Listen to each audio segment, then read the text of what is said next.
Por... Gentileza, segue direto, dá a volta no quarteirão. É pra ir no posto? O postão? É pra ir no posto? Por gentileza, é. Só hoje que tá assim, né? Você filmou o cara falando que era pra ir no posto ali, por gentileza? Quer dizer, pra abastecer. Pra abastecer.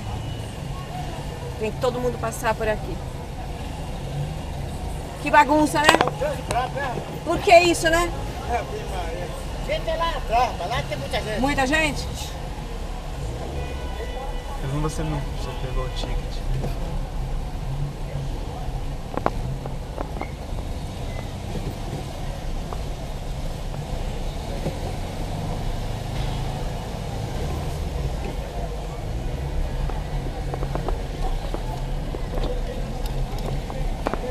Pergunta pra esse cara do departamento de trânsito aí, ó, que tá pegando.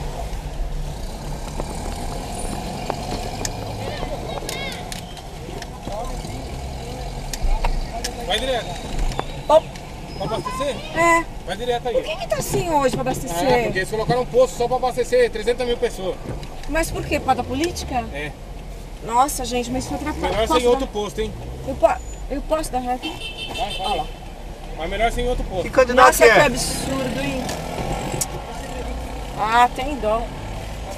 Pode ir, vai. Vai lá. Filmou o cara? Filmou. Beleza.